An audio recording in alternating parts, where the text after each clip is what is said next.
Vous savez, je me pose énormément de questions dans la vie. Pourquoi les hommes ne peuvent pas procréer tout seuls? Pourquoi les femmes ne peuvent pas procréer toutes seules? Est-il si important d'être en couple, marié ou même d'avoir des enfants? Les relations entre les hommes et les femmes sont-elles encore possibles? Pour la majorité des questions, je n'ai pas de réponse claire à vous apporter. Je ne suis pas un savant ou encore un expert en relations.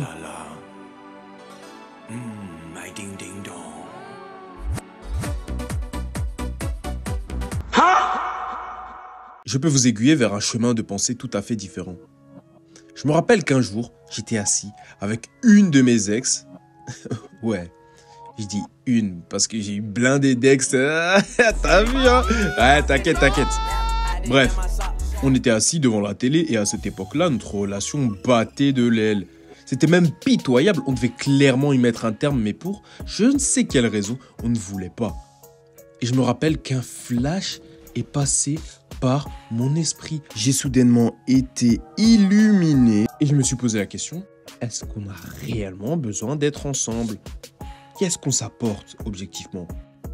2-3 jours après cette question, ma relation avait pris fin. Car en pesant le pour et le contre, rien ne valait objectivement le coup. Certains me diront, mais l'amour dans tout ça? Et moi je leur répondrai, l'amour n'existe pas. Mojo. Étant un fervent défenseur de l'amour, ayant eu quelques petites expériences par-ci par-là, j'en ai conclu que ce n'est pas tout ce qui compte dans un couple. Certes, c'est très bien, mais vous verrez qu'il y a bien plus de choses qui font qu'un couple tienne, comme l'empathie, la maturité en couple, la gentillesse et surtout, mais surtout, la communication. Ben oui, quand il y a un problème, parlez-en directement au lieu d'essayer de régler tout seul dans son coin et puis d'être frustré que ça n'avance pas. Alors je rectifie mon tir, bien sûr que l'amour existe, mais il se décline juste en plusieurs formes. Tout d'abord, on a l'amitié. Ça inclut l'intimité comme unique ingrédient. Si aucun autre ingrédient n'est ajouté, la relation reste au stade d'amitié. Ensuite, on a l'amour entiché. Il n'y a que de la passion, elle est très courante dans les premiers stades, où l'on dit que l'amour est aveugle. On a l'amour vide. Il n'y a que de l'engagement, cela se produit généralement à la fin de certaines relations. En gros, il n'y a plus d'amour. On a l'amour romantique. L'intimité et la passion se rencontrent. Comme ces deux ingrédients sont distincts, il se produit au début de la plupart des relations et inclut le désir d'être avec l'autre. Il y a l'amour complice. C'est celui qui est produit par l'union de l'intimité et de l'engagement, mais sans passion malheureusement. Il y a de l'affection et la décision d'être ensemble, ce qui peut se produire dans les mariages de longue date où la passion a pris fin. Mais l'union, la confiance, l'affection et le respect entre eux continuent d'exister. Et puis bien sûr, on a l'amour accompli, l'amour consommé, c'est l'amour complet. En grande majuscule, l'idéal, là où les trois ingrédients se rencontrent. Les proportions de chaque ingrédient peuvent varier tout au long de la relation, mais sont toujours présents. Mais attention, et pour moi, le pire de tous et le plus fréquent dans les couples qui n'ont pas appris à se connaître avant de se mettre en couple, l'amour toxique. Oui, l'amour toxique. C'est quoi? C'est celui qui pousse deux individus en opposition de valeurs à rester ensemble car chacun a peur de finir seul ou juste par habitude. En général, le couple s'est déjà séparé et remis ensemble quelques fois.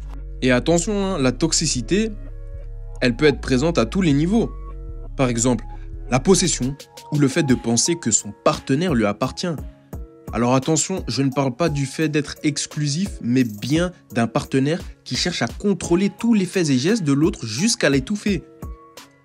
Dans ce cas-là, le partenaire qui oppresse a souvent pas mal d'insécurité liées à la confiance en soi.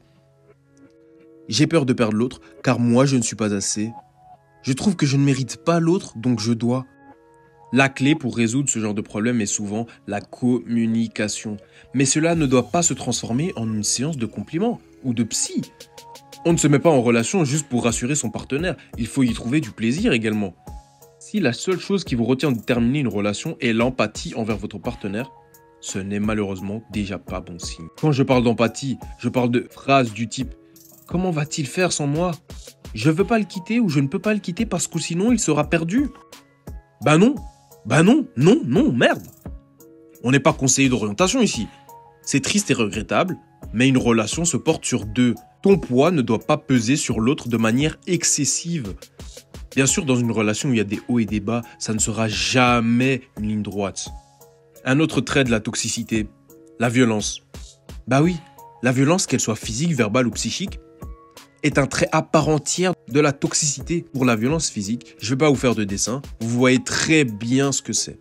D'ailleurs, si vous êtes dans cette situation, quittez immédiatement la relation. Aucune relation ayant pour base la violence ne peut conclure à une vie de couple sereine et pérenne. Pour la violence verbale, ça va de petites insultes quand on se dispute, du style connard aux grands mots directs. Non seulement les mots restent plus longtemps que les coups, mais ils ont tendance à dévaloriser le partenaire. Mais ceux qui dévalorisent le plus sont ceux qui ont l'air le plus anodins.